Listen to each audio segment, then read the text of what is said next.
I interviewed more than 500 powerful people from CEOs to cult leaders. That's why it's the second better reason. Brian Closs is an associate professor of global politics at University College London, and a columnist for The Washington Post, where he frequently comments on U.S. foreign policy and democratization.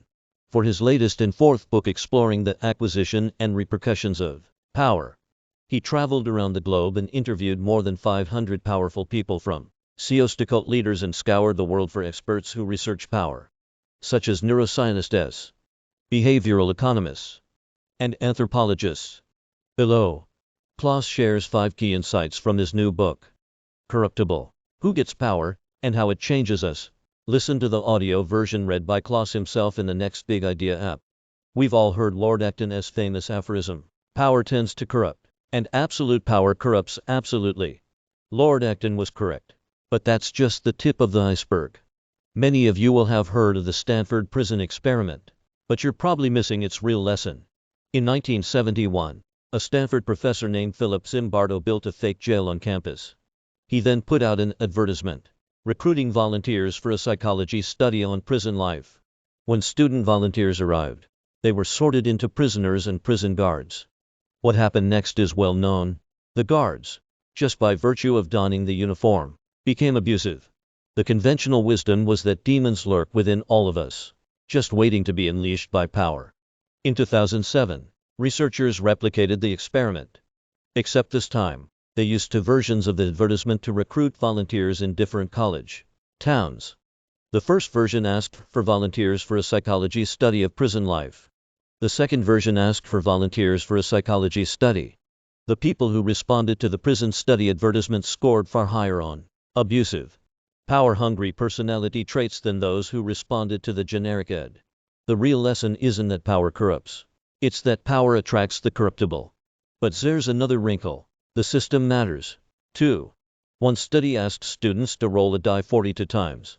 The more 6s someone rolled, the more money they would be given. It was all down to luck. But there was a twist. The scores were self-reported, so the students could lie. Some did. One man even claimed he had rolled 42 6s in a row. When they evaluated the students who lied about their die rolls in India, where the civil service is corrupt, they found that cheaters were disproportionately planning to enter the civil service, where they could extract bribes. When they ran the same experiment in Denmark, where the system is clean, the relationship was inverted. The honest students wanted to go into the civil service.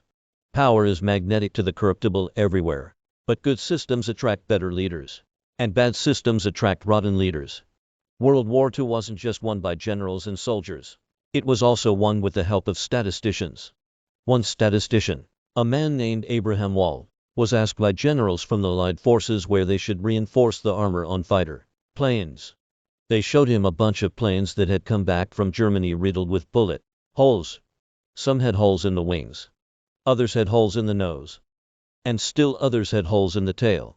Where do you think Wald should have told them to reinforce? Wings, nose, or tail? If you said wings, nose, or tail, you would have accidentally killed many airmen. What Wald realized was that the planes with bullet holes were the planes that survived. They were able to keep flying. The ones that had been shot elsewhere, in the engine for example, were flaming wrecks. Had it not been for Wald, the generals would have reinforced the bits of the plane that least needed reinforcement. Similarly, don't just focus on the leaders we have, the ones you see.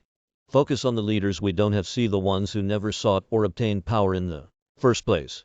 That's the path to a society governed by better people. As the great novelist Douglas Adams put it, it is a well-known fact that those people who must want to rule people are, ipso facto, those least suited to do it. Some people are drawn to power like moths to a flame. But if we know that disproportionately abusive people are drawn to power, how can we counteract that? I spoke with the head of recruitment for New Zealand's National Police Force. She told me that certain kinds of people are irresistibly drawn to the power that comes with having a badge and a gun.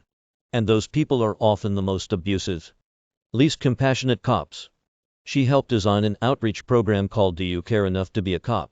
The recruitment videos feature police officers who don't fit into the demographic stereotype of policing. They're also extremely funny, featuring a series of gags that made the videos go viral. At the end of one, A female police officer catches up with an unseen perpetrator she's been chasing. It's a border collie who had stolen someone's purse. It worked. By focusing on people who don't naturally seek and want power, their application numbers soared. The diversity in the force rose drastically, and police abuse fell. Several years ago, scientists conducted a study in which they showed children to faces and asked them to select one face to be the captain of an imaginary ship in a computer game. What the kids didn't know was that the faces weren't randomly assigned. One was the winner of a French election, and the other was the person who came in second place.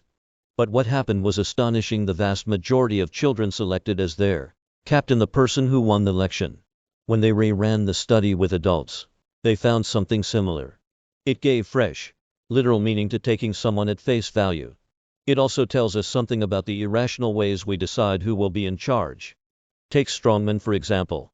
The term is no accident. When researchers ask people to select a leader in a simulation, there are plenty of reasons why they choose a certain individual over others. But if they tell people that they need to pick someone during a time of crisis, a war or a famine or a pandemic, for example, then the participants drastically shifted their choice toward bigger, physically stronger men. Evolutionary psychologists provide the answer. For the last 200,000 years or so, human brains haven't changed that much. Our modern skulls house a Stone Age mind, yet our lifestyle has changed dramatically. While there may have been a survival advantage during times of crisis to following physically large men, that's no longer true. But this still matters to us, totally irrationally. Think about why Vladimir Putin is often pictured shirtless. Now imagine anyone else in a position of authority doing the same, say, your dentist, taking his shirt off to perform 20 push-ups. You'd think he was insane. But these shows of strength continue because some leaders have recognized the power of our cognitive biases.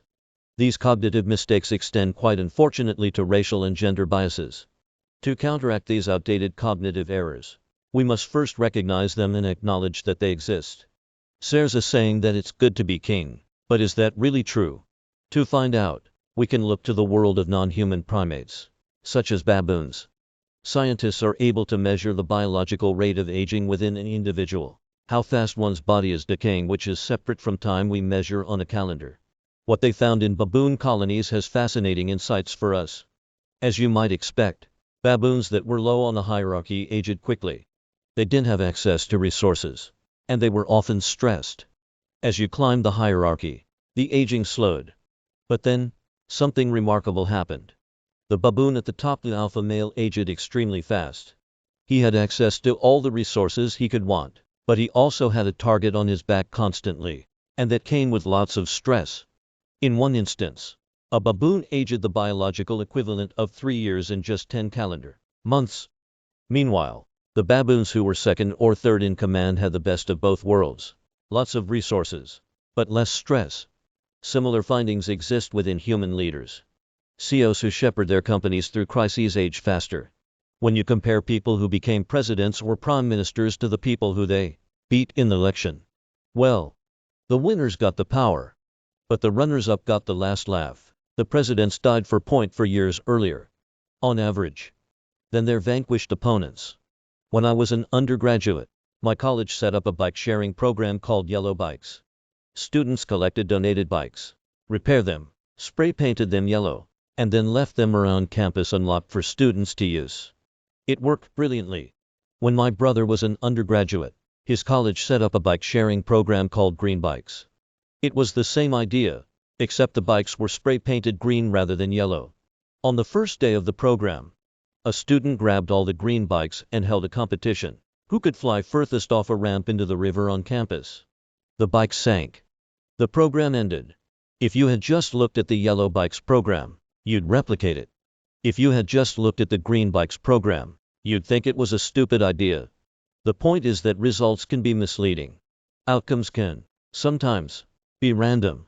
To avoid making mistakes, we need to focus on decision-making instead of results. Take the Challenger space shuttle.